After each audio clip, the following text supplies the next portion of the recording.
Welcome back to another episode of ROC Boys Football.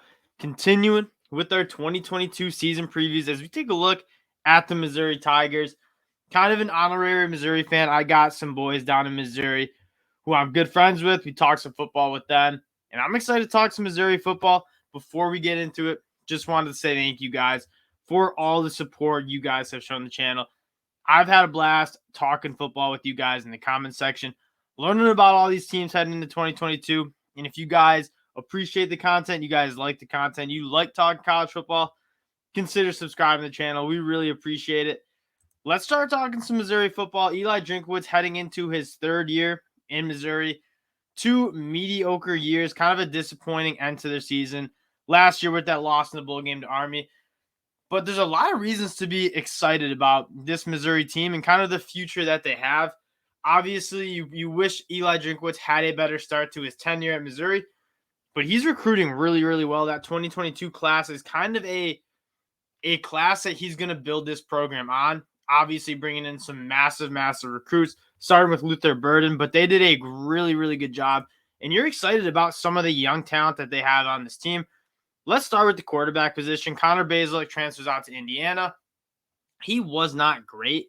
And there's a quarterback competition. You have Brady Cook throwing his hat in the race, Tyler Macon, and then you have a young Sam Horn, who is a true freshman. Didn't get there in the summer. I'd be surprised if he gets the starting spot as a true freshman who wasn't enrolled in the spring. I think Brady Cook's can get the job, and I like a lot of what Brady Cook brings to the game. He's got a good arm. He can make all the throws that this offense will ask of him. But he also can run the ball really, really effectively when he decides to. And I think he seems to be the most all-around quarterback to lead this team, especially with where that talent is on the offense side of the ball. And that's kind of something I want to discuss is the one concern you might have with the offense is how reliant they were on Tyler Beatty last year. Tyler Beatty averaged over 25 touches a game, which was incredible last year. That one, he played, I think, every single game last year, going 5'9", under 200 pounds. He was absolutely awesome running the ball, catching the ball. He pretty much did it all. The offense went through Tyler Beatty, especially as Connor Bazelak really struggled towards the tail end of the season.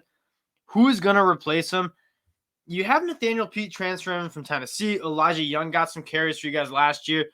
Neither of the two will be Tyler Beatty, but I think what you're looking for is this passing game for Missouri is going to be a lot better. We obviously talked about Brady Cook, but they are loaded with young guys who have a ton of potential catching the ball and creating those explosive plays, and that's something that you want to see more from Missouri.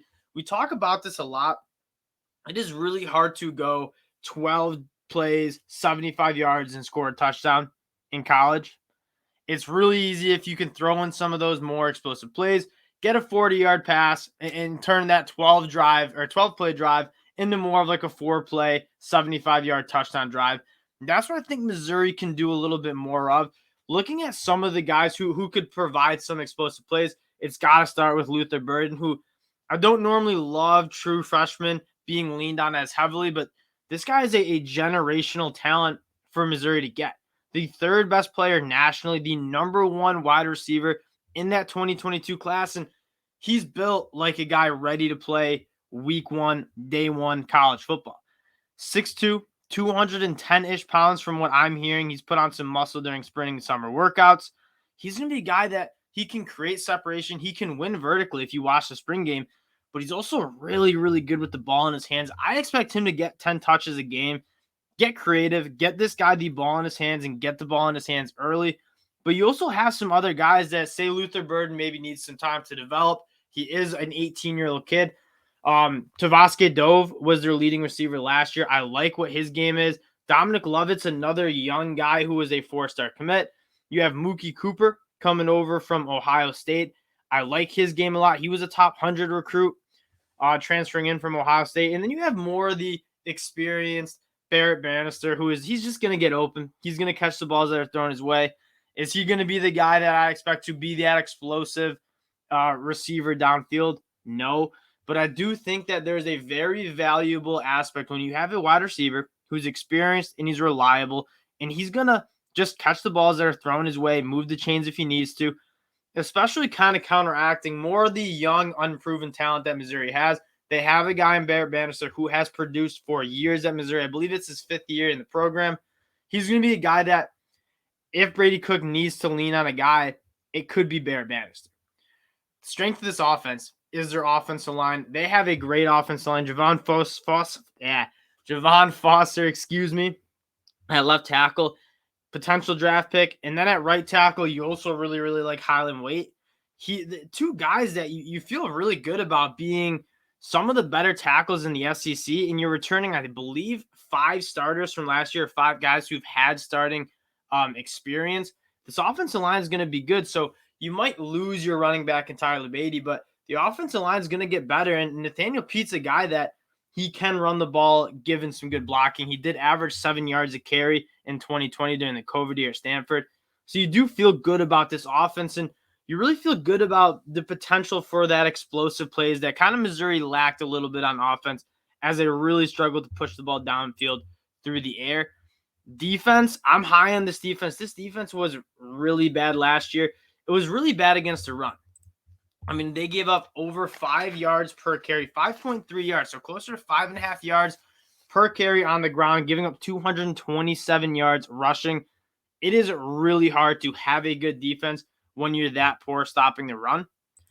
They have some guys that I really, really like to be able to stop the run. Looking at their edge guys first, Trajan Jeffcoat is a really, really good defensive end. You pair him up with Isaiah McGuire. One of the better defensive end duos, edge rusher duos that you see. McGuire had 14 tackles for loss and 6 sacks. Jeffcoat had 10 TFLs and 3.5 sacks. These guys are they have shown production, and they're coming back with a lot of experience and expect a little bit of a bump. Inside, that's where I think they need to. They obviously saw a hole in their depth because they went out and I believe got 3 transfers on that interior defensive line spot. You lose a guy like Mekhi Wingo, who I'm a huge fan if he goes to LSU. But you have a guy like Jaden Jerrigan, who's a guy from Oklahoma State, just a fire hydrant, 6'1". I don't even know if he's 6'1". He might be 6 foot, but he's 305 pounds. He's a guy that can two-gap, keep some low pads, and just eat some blocks and let those linebackers and let those edge guys cook a little bit. Because I think the linebacker group is going to be really good. You lose a guy like Blaze Aldridge, who was all over the field for Missouri. He's a guy who was very good for Missouri. Tyron Hopper, not the UNC guy, the guy from Florida. 2 of those guys. That was kind of confusing me a little bit. Tyron Hopper, if you watched him during the tail end of that Florida, his last season at Florida, Mohamed Diabate was starting kind of in front of him. When he got more time, this guy is, if I had to use a word to describe Tyrone Hopper, it's savage. He plays the game at an extremely fast level and a very, very violent player. Got kicked out of the bowl game for targeting. He's just a violent dude that I think has that NFL capability. 6'2", 225 pounds. He's got that good frame. He plays stronger than 220 pounds, and he can go sideline to sideline. And I really like what he brings to the table. Devin Nicholson's got another guy who's returning. He's a proven guy at Missouri. I believe their 4th leading tackler last year. I think the linebacker unit will be good. And if this defensive line can be as good as I think they can be, these linebackers are going to have a lot of clean plays and hopefully just improve that rush defense. Because the pass defense was really good. Looking at the secondary, 29th in passing yards given up last year. That's really, really good considering how bad this Missouri defense was on aggregate. And they returned most of their guys. You look at that safety duo in Jalen Charles and Martez Manuel. You got to feel good about them. Charles with 4 interceptions, Manuel with an interception, 77 tackles and 8 TFLs, 4.5 sacks. Manuel's a guy that can kind of play wherever, kind of plays that star position for Missouri. You see him a lot in the box, gets his hands on footballs. He gets behind the line of scrimmage. And you have some good cornerbacks too. Chris Abrams-Drain's a guy that 3 interceptions last year, 7 passes defended. You bring in a guy like Drayden Norwood, who very talented cornerback at Texas A&M, transferred out after a year. I expect him to get some playing time for Missouri. And it's really hard to see this Missouri defense being as bad as they were last year. And so you look at that offense and defense combined, I expect the offense to take a step forward, even losing Tyler Batty. I think they will be able to throw the ball a little bit more effectively because those wide receivers are really, really young, but they're super talented. If they can get some of those guys to be really productive, the passing offense is going to be better. They will score more points, and this defense will be good. They have a lot of guys who are returning who you feel good about. It's not just guys who are returning who they are what they are. Guys like Jeff Coat, guys like Isaiah McGuire, they can kind of vault themselves into day 2, maybe even a day 1 draft pick if they have a good year. And they're guys you feel really, really good about. And the guys in the secondary hopefully can just tighten the ship a little bit. They got a new DC. Again, the secondary was a talented group, and it was a good group that just if you can't stop the run, it doesn't matter how good your secondary was. Now we're going to take a look at their schedule this year. Vegas has them at 5.5 wins. I'm leaning towards the over, and I'm not going to give out like an official pick, but I do think this Missouri team is being slept on a little bit. Louisiana Tech on a Thursday night. They should take care of business at home there. And then a big swing game is on the road at Kansas State, a Kansas State team that I like a lot. But I do think Missouri has a chance to go in and win that football game. And if you can do that and take care of Albany Christian week 3, you're going in 3-0 to start your SEC schedule on the road at Auburn, which is another swing game. Auburn, their quarterback situation is an absolute joke right now. I don't know who's going to start, but neither of those guys I feel really good about. Georgia probably going to be a loss. I'm sorry about that. On the road at Florida, Florida traditionally loses those games like the last 2 years, especially last year. Kind of a broken program. That'll be a tough one to win in Gainesville, but not a game that they'll lose. Vanderbilt, they should take care of business. And then you get some of those swing games. South Carolina on the road. Yes, on the road, but South Carolina is a very beatable team. You get Kentucky at home. That's another game that you can win. On the road at Tennessee. Tennessee shelled y'all last year. I watched that game kind of preparing for this preview. It was ugly. Everything just seemed so easy. I believe Tennessee ran for 400 yards. New Mexico State and then Arkansas. This swing right here, Vanderbilt, South Carolina, Kentucky, Tennessee, New Mexico State, Arkansas, they can win 3 of those games. I see another bowl game. And are we saying Missouri is going to go win an SEC title or be a 8, 9, 10 wins team this year? Probably not. But what you're thinking is this is a longer process. It's really, really hard to break through in the SEC. But Eli Drinkwitz has brought in some really, really talented classes in 2022 and 2021. If you can get some momentum heading into the future of this program, you really like where Missouri kind of stands as a program the next 5 years.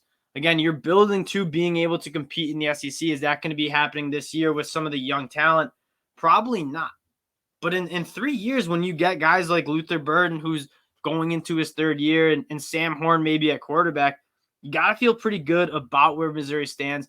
And again, this is a team that, are they going to be great this year? Probably not. But I do think they can win 6 games, go to a bowl game, and start really pushing that and building that program around Eli Drinkwitz, who I think is the guy for the job. He just needs some time. Yes, you don't normally get that snap of the finger and you change the program around. I'm high on Missouri, excited to see what Missouri does. And I do think they'll get to a bowl game.